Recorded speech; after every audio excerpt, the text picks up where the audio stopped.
ये कहानी है दिल्ली के हैदरपुर गांव के रहने वाले मेहनती, ईमानदार और निष्ठावान हरि प्रसाद जी की। उम्र 62 साल, लेकिन जज्बा आज भी नौजवानों वाला ही है। हरि प्रसाद जी बहुत ही गरीब परिवार से आते हैं, आर्थिक रूप से कमजोर भी हैं, लेकिन इस गरीबी को उन्होंने कभी भी अपने बच्चों के भविष्य में बाधा नहीं बनने दी।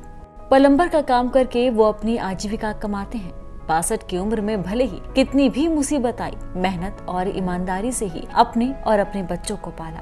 यही वजह है कि आस पड़ोस में इनके अच्छे व्यवहार और ईमानदारी के लिए इन्हें खूब सम्मान देते हैं। घर में पत्नी और 3 बेटे हैं। छोटे से परिवार को खुशहाली से चलाने के लिए हरि प्रसाद खूब मेहनत करते हैं। इनके तीनों बेटे भी इनके साथ छोटे मोटे काम में हाथ बटाते हैं। अब हरि प्रसाद जी के उस सिहा काल में हम जा रहे हैं जिसे सुनने के बाद रूह कांप जाए। ये साल 2001 का था। हरि प्रसाद जी भी उम्र के उस पड़ाव पर पहुंच चुके थे जहां हर किसी को कोई ना कोई छोटी बड़ी बीमारी अपने चपेट में ले ही लेती है, और जब पेशा प्लम्बर और इलेक्ट्रीशियन का हो तो ये खुद ब खुद अंदाजा लगाया जा सकता है कि ये काम कितने भागदौड़ से भरा और कठिन होगा। ये काम वो काफी लंबे अरसे से करते आ रहे थे, लेकिन उस काम का भार धीरे धीरे उनके घुटने के दर्द के रूप में निकल रहा था। हरि प्रसाद जी परेशानी से गुजर जरूर रहे थे, लेकिन घर की जिम्मेदारी, बच्चों का भविष्य उन्हें रुकने नहीं दे रहा था। ट्रीटमेंट तो ये अम्बेडकर जो मैंने कराया था ऑपरेशन, वहाँ से कई साल मैंने दवाई खाई। ट्रीटमेंट के ऑपरेशन करने के बाद कितनी साल दवाई खाई, मैडम आराम नहीं हुआ मेरे को बिल्कुल भी। ये पैर जैसे मालिक से खड़ा होकर 2 मिनट बात नहीं कर सकता था, खड़ा नहीं हो पाता था कि कब मैं बैठ जाऊं, इतनी बात नहीं हो पाती थी। वक्त गुजरता गया, शरीर ने साथ देना भी छोड़ दिया, पैरों का दर्द बढ़ने लगा। फिर एक दिन हरि प्रसाद जी की नींद खुली, लेकिन जगने के बावजूद उनके कमर से नीचे कोई भी अंग हिल नहीं पा रहा था। वो जड़ बने बिस्तर पर पड़े रहे। उनको अपनी कमर पर किसी अजीब से दबाव की स्थिति महसूस होती थी। वो ऐसा महसूस करते थे जैसे कोई चीज उनको हिलने या बेड से उठने से रोक रही है। हमारी घुटने से दर्द से बहुत परेशान था, मैम की हिम्मत नहीं होती थी काम करने की। उन्होंने अपना इलाज सरकारी अस्पताल में शुरू किया। डॉक्टर के मुताबिक उनकी नस दबी हुई थी। नौबत ये आ गई कि डॉक्टर ने एक नहीं 3 ऑपरेशन कर दिया। सोचिए, 3 बार ऑपरेशन, असहनीय दर्द और हाथ लगी निराशा ने किस कदर हरि प्रसाद जी को तोड़ दिया होगा। ऑपरेशन करा लिया, कुछ नहीं, नसों की दिक्कत है, नस दबी हुई है आपकी। बहुत दवाई खाई, कई साल दवाई खाई मैडम अम्बेडकर से, नहीं आराम हुआ।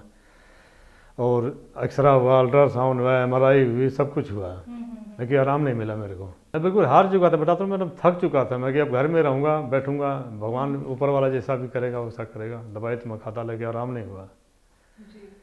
मेरी औरत का मैं धन्यवाद करता हूँ, वो भी बेचारी मेरे को बताई कि आप सारी दवाई छोड़ के एक बार यूनानी दवाई खा के देखो। खराब सेहत के आगे हरि प्रसाद जी ने घुटने टेक दिए। कामकाज भी छूट चुका था। अब इलाज के लिए ना पॉकेट इजाजत दे रही थी, ना ही आंतरिक इच्छा। हंसता खेलता परिवार मुरझा गया था। इस बीच उन्होंने हकीम सुलेमान खान साहब का शो सेहत और जिंदगी अपनी पत्नी के साथ देखा। हकीम साहब मैं टीवी के माध्यम से जुड़ा, मैम टीवी देखता रहा, उसके माध्यम से जुड़ गया।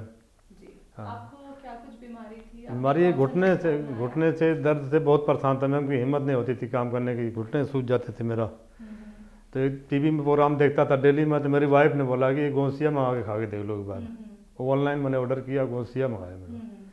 अक्टूबर में इतना मेरी हिम्मत की, बिना सहारे के मैं चल नहीं पाता था, मैम चला नहीं जाता था बिल्कुल। लड़का का सहारा लेके मैं उठता था, बैठता था, शौचालय जाता था।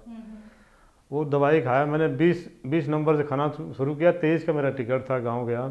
मालिक को बोल के जा बाबूजी मेरे से काम नहीं हो पाएगा, मैं गाँव जा रहा हूँ। गाँव गया, हफ्ते भर में मेरे को बहुत आराम हुआ, मैम किसी की सहारे की जरूरत नहीं थी, उसे चला जाता था, चला आता था। 3-4 महीने में दवाई खाया, आराम हो गया। मेरी हिम्मत पड़ी कि मैं दिल्ली जाके दोबारा काम करूँगा। दोबारा वापस दिल्ली आया, मैडम काम कर रहा हूँ उसी मालिक के पास। हाँ, अभी भी आप गोंसिया का इस्तेमाल करते हैं? गोंसिया का अभी भी इस्तेमाल करता हूँ। एक डब्बा भी ले गया था मैडम पिछले हफ्ते। आराम तो है, लेकिन फिर भी मैं सोचता हूँ कि डब्बा और खा लूँ मैं। और फिर जो हुआ वो शायद किसी चमत्कार से कम नहीं था।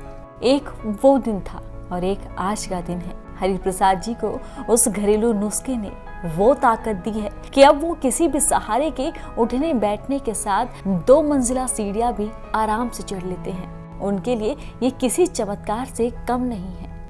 अब हरि प्रसाद जी काम पर लौट चुके हैं। फुर्ती पहले से भी कई गुना ज्यादा है। मैं खुद गारंट बना 3-3 मंजिल में चढ़ने में आधा घंटा लगता था, आने में आधा घंटा, जाने में लगता था। सीढ़ी पकड़ पकड़ के मैं उतरता था। हाँ आज वो दिन है मैडम कि बिना सहारे के मैं चढ़ सकता हूँ, उतर सकता हूँ, जितनी मर्जी बार जाऊँ। जी। अब किसी के सहारे की जरूरत नहीं मेरे को। तो पहले हरि प्रसाद जी ने अब वो नुस्खा अपने उन रिश्तेदारों तक पहुंचा दिया है जो मुंबई और चंडीगढ़ में इलाज कराकर थक चुके हैं। अब रिश्तेदार भी नुस्खे के मुरीद हो चुके हैं। कुरुक्षेत्र में मेरे भाई की बहू है, वो भी इस्तेमाल करती है। चंडीगढ़ में मेरी बहन है, वो भी इस्तेमाल करती है।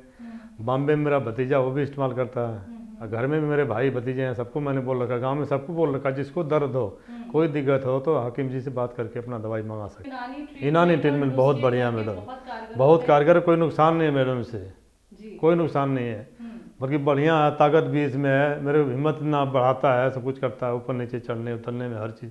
हमें कोई वो नहीं होता, किसी के सहारे की जरूरत नहीं है। आज मैं खुद चढ़ सकता हूँ, उतर सकता हूँ, काम कर सकता हूँ।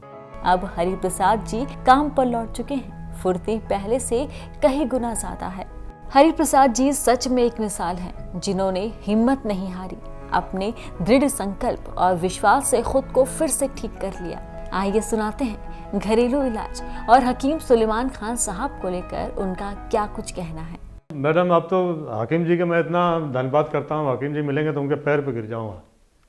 हमारे लिए भगवान है मैम, उनकी तो लंबी उम्र की मैं दुआ मांगता हूँ हाकिम जी की। हमारे लिए तो जीवन दान दिया हाकिम जी ने। हाँ, उनके नुक्ते, हर एक नुक्ते जैसे उसके तरह जादुई छड़ी की तरह काम करते हैं। कोई नुक्ता बताते हो, मैं लिखता रहता हूँ और सबको बताता रहता हूँ। हाकिम जी का और मैडम आपका भी धन्यवाद करता हूँ मैं, और करता रहूँगा हमेशा।